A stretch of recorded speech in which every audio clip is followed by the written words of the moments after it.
In the last video, I showed you how to actually apply to a Facebook shop, get accepted, obviously, and the entire process that kind of goes along with that, okay? In this video and the subsequent videos that I'm going to drop after this, we're going to talk about how to actually list to Facebook shops, okay? And it is kind of simple, especially in the way that I'm going to show you today, but there's many different ways to do that, and we're going to break all the different ways down. Each has their own drawbacks, each has their own benefits, and there's probably about 4 to 5 ways that you can kind of approach it. Some are more manual and like a little bit slower, but a little bit safer for those of you that might believe that. And some of them are more like automated and a little bit faster, but come with a lot more risk, a lot more problems with potential scale, and all sorts of stuff like that that are going to affect your metrics, your cash flow, and stuff like that, right? So we're going to cover all ends of the spectrum here. We're going to knock out every single one of them in the subsequent videos. But in today's video right here, we're going to cover how to manually list on Facebook shops. This tutorial right here that I'm going to drop here in a second is the first video in that series, okay? So it's going to cover how to actually do this manually on Facebook shops, okay? So you're going to be downloading pictures with an image downloading software, and then you're going to be literally just copying, pasting everything manually yourself, or if you have a VA or whoever actually does it for you. It's very, very easy to do. It's also very, very fast, even though it's the slowest way to actually do it. And you can still knock out a listing in about a minute, or even faster if you're quick once you get it down, okay? So it's not like this is gonna be a slow process at all. I'm gonna cover how to actually approach it. And this is out there for those of you that wanna approach it the safer route and don't really wanna potentially use a lot of software because maybe you think that that comes with a lot of risk, whether it's Facebook's algorithm detecting software and then suspending people for it. I'm not saying that's what they're doing. In fact, I'm not saying that at all, but I know there's speculation out there with some people in some groups that that is the case. I don't necessarily believe that, but if that's you, then this is a safe route to go, right? Also, slow and steady wins the race, right? So like if you don't have a lot of credit to spend, or you don't have a lot of cash flow to obviously spend on products, this is going to help you scale a little bit slower, a little bit safer, make sure that your listings look a little bit better, because as you scale faster and we move into like the more automated types of ways in the coming videos here, what will basically happen is you'll run into cash flow issues or credit issues if you have them. You'll also run into potential metric issues if some things that you're listing, because you're listing like hundreds or thousands of products super, super fast, like you might run into out of stock issues if you're not monitoring that, right? And there are ways to potentially monitor that as well, but that's again another video. Or you might run into metric issues if you have to cancel orders because of out of stock or price changes and stuff like that. So there are good benefits to both sides of the spectrum. So this is for people that want to scale a little bit slower or want to be a little bit safer. But this, believe it or not, is the way that I've been listing for about the last 3 or 4 months since I opened up my shop. I only recently started playing around more so with the automation side all the way over, or like the semi-automation with like some softwares out there, like we'll cover in the video next that I'm going to drop, okay? So I kind of just talked in a circle there, but all I really want you to know is there's easier ways to kind of do it with like manually, but you'll still be pretty quickly, and that's what we're going to cover in this tutorial right here. And there's also all the way over on the other side of the spectrum, like fully automated, where you can upload hundreds or thousands of products like that pretty much, or even bulk upload stuff. And we're going to cover all those types of ways here in subsequent videos as I drop them, so you kind of understand like the different ways to approach it on how to actually list to a Facebook shop and what really makes the most sense for you. All right, so let's hop into the tutorial. All right, so I just showed you how to apply for a shop. Now I'm going to show you how to actually add items to your shop. So within your shop page, you're going to go to catalog items, and then obviously you're going to be in active items. And then you're going to click add items, okay? Now you can add multiple items. I don't really like doing that because the way that it's set up, you can't really structure like the description well, you can't really choose the pictures well, and it just limits you on how you can actually create the listings. So what I like to do is I'll add one item at a time. Now I have a virtual assistant that literally pulls all these items all these listings for me and downloads the pictures and obviously makes sure that the listing's optimized, marks the price up and everything like that. But I'm going to show you how to actually go ahead and do that the way that I taught him how to do it, okay? So you're going to click add one item here, and that's basically how you're going to set this entire thing up, okay? Now, what we're basically going to do is we're going to manually, with the help of downloading picture software, because That's, something that really takes the most time within this process, but I'm going to obviously give you a plugin that's going to download pictures super fast for you. So it helps speed the process up. And then each listing might take you, as little as like 20 or 30 seconds, or as much as like a minute, potentially to maybe 2 minutes, but I doubt it'll take you that long. Okay. So this is exactly how I do it. So let's pretend like we wanted to add this one right here. Well, what I would do is I have a plugin called e-commerce image downloader, which is this one. And this also, like if you just want to use ZDrop, often on ZDrop, on a lot of the main pages, on Walmart's, on eBay's listings, on Amazon's listings, and a number of the other suppliers that they integrate to, they'll have this download main images thing. So if you just click this, it'll literally just download all the images on here. It's a little bit slower than e-commerce image downloader, but then obviously it'll just download all those images for you. Same thing with e-commerce image downloader. So if you just click download all directly, it'll download them all super quickly with the metadata, obviously. So it saves it as like the title, and you get a bunch of keywords in your listing as well, which helps you obviously rank your product a little bit better, right? And if you don't find e-commerce image downloader, or for whatever reason you're watching this, in the future, there's a million different Google Chrome plugins that do the same exact thing as e-commerce image downloader does. So just find one that downloads pictures off a listing or downloads pictures off a page. There's a million out there that do it for free, right? Or you can just simply use the one that comes with ZDrop, since I already recommended ZDrop to you. Okay. Now, once you do that, you're also going to want to copy the title over. Okay. So when you actually go ahead, on the actual listing, you're going to paste that title in there. You're also going to, come in here and pick the best listing picture here. So the only kind of thing that sucks about the listing process on shops is that you can only add one image at a time. For whatever reason, you can't like select them all and add them all. I'm not sure why, but that's just the way that it's set up now. So I always tell my VA, and I'm telling you the same thing, pick the best image as your cover photo. That's always going to be the biggest impact on your listing. And then add the rest of the listing pictures that you can add. I believe they only let you add like 6 to 8 or something like that currently. So this is the slowest portion of the actual listing process, but you'll get quick at it. And obviously with any plugin like ZDrop or the e-commerce image downloader, it'll let you do it fairly quickly. Okay. So now we just added all the pictures pretty much. Now you just want to basically update the title a little bit, right? Because we copied that entire title in. So I'm going to take the brand name out. I'm also going to kind of come back and like just take it out to like here. And then it's upgraded portable sink and toilet combo, self-contained 5-gallon hand washing station is a solid title that still conveys kind of what it is, okay? Now, the issue with listing on shops, because there's no software out there that actually does it, although there is 2 workarounds. So first and foremost, to kind of go off on a tangent, you can set up a WooCommerce store. You can set up a Shopify store. You can use ZDrop to upload to your stores like you would to normal Facebook. This does not integrate with shops yet. Hopefully it's coming in the future. With if you set up a Shopify store, if you set up a WooCommerce store, you can obviously use the ZDrop software to list to those stores, and then you can potentially hook your Shopify or your WooCommerce store into the back end, obviously via your Pixel, and upload your items that way into your shop. Okay. Because I don't do that personally, and because I'm still testing that out, because it's unproven and I'm unsure if it works yet, I'm not recommending that way, right? Currently, the way that I'm showing you right now is the best way, the fastest way, the most efficient way to make your listings, correctly as quickly as possible, right? So that's why I'm showing you the way that I'm doing it and the way that I taught my VAs to do it, okay?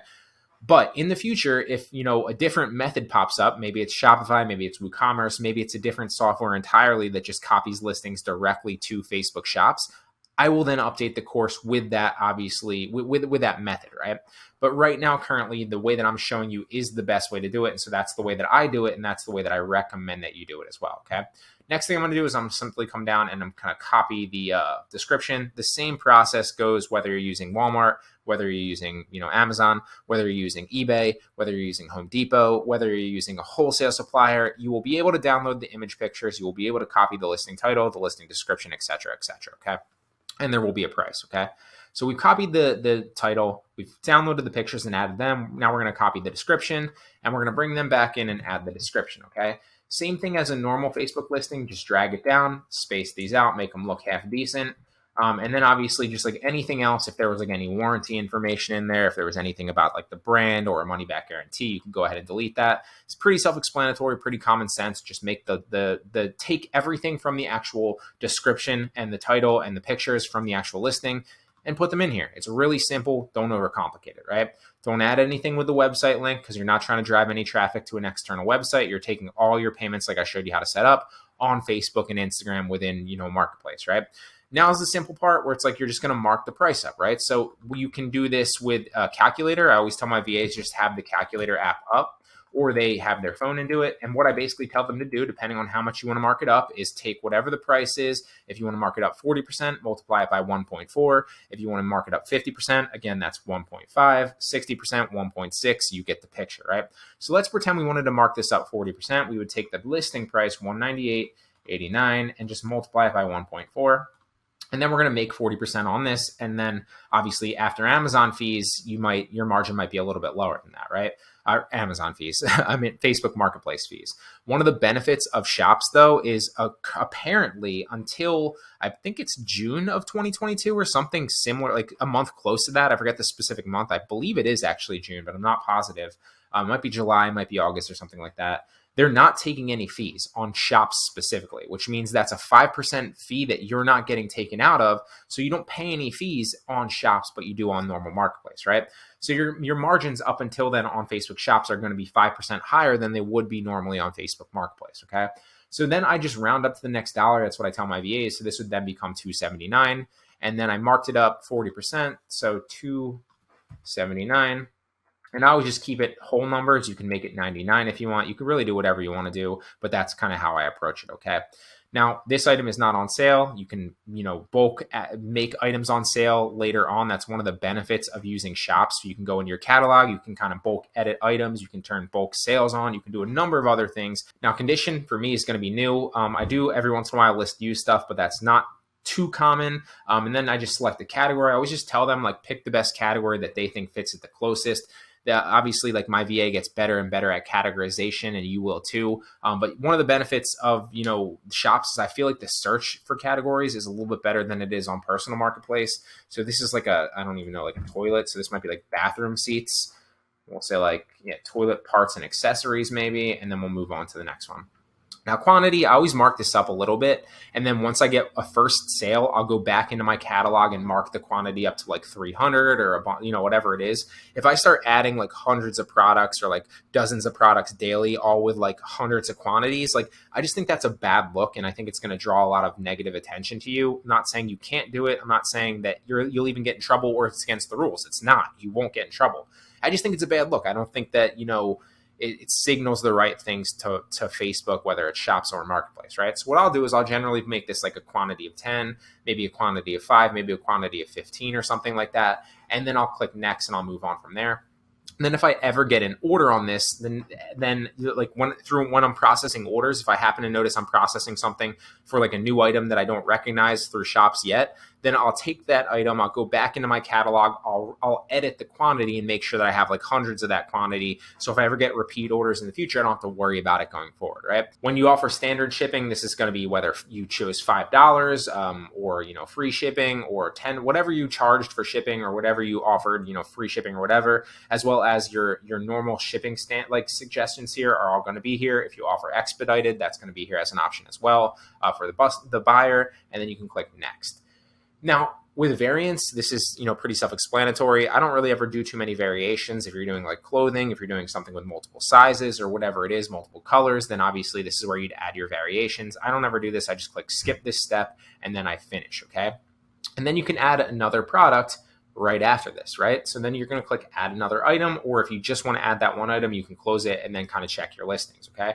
I'm going to add one more item really fast with you just to kind of show you how the process works. So let's just go download all directly. It's only 2. We're going to copy the title here and we're going to come back, paste the title in and start just pasting the pictures in. So I'll show you how fast you can actually be with this once you kind of get it down. It's pretty easy. It's not that difficult. There doesn't seem to be a description here, which is fairly rare. Usually there is a description. So I'm just going to take the title and again, paste it in there, but that's not, typical. Usually there's a description. Now here, if I'm doing this fast, like personally, I'll just mark this up mentally in my mind. Maybe I'll charge like 19 bucks for this, or like, 15 with shipping, or 25 or whatever. But for the sake of showing you what like a 40% margin is, I think that was like 11.55. So let's just take 11.55 and multiply that by 1.4. And then that becomes 16. We'll round it up to 17, and I'll charge $17 for it, okay? Now, the item is not on sale. The condition is new. The category is like, I'm not even sure what this is. Guardian sunglasses holder. So we'll just go like glasses. Sunglasses, we'll put it in that category. Quantity, we'll say 10. Availability is active. It is in stock. Right here, we're going to skip that because this is not, shouldn't be a variation. Oh, it's because it's sunglasses. I've literally never categorized sunglasses before. So I'm going to skip this just for the sake of showing you. But obviously, this is only literally, I'm sure, just for sunglasses. It's asking you for like the specifics of your sunglasses. I'm going to skip it. Then your standard, your shipping should be already set in there. So you can go next. And then again, the variants you skip, and then you just click finish and you list the product. And that is how you list on shops. Okay.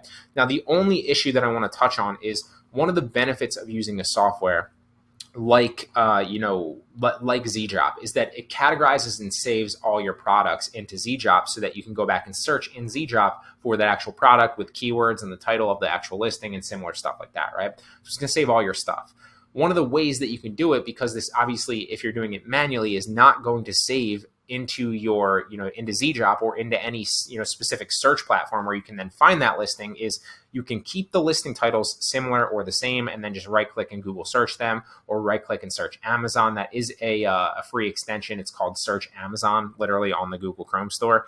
So if I just right click and search Amazon, like chances are I will find this pop up. Bam, there it is right there. And then you don't really need to even save your listings. That's one approach. That's one that I use often. Another one is to simply add a number into your description. So at the very bottom of your description, you could put like, 1, and then the next one would be 2, and then the next one would be 3 after that, and then save the URL in like in a folder or in a Word document with a corresponding letter or a corresponding number next to it. So you know that, okay, or even in Excel one, so you can search the number. And then like once you find like, okay, somebody bought something with a description or a title or number at the end of the title or the description of like 52, then you go find the corresponding URL with number 52, and you know that that's your product, right? That's another way that you can do it. And one final way that you can do is you just save it to your bulk list, or you can use something else like FBM Fox and save it to that. There's a million different approaches. Just make sure that you have a way to actually find that URL in the future. But if you don't really want to worry about it, chances are you'll be able to just right click when you highlight it, whatever the title is, right? If you don't change it too much, and then right click and search Google, or right click and search Amazon, and chances are you'll find it pretty quickly.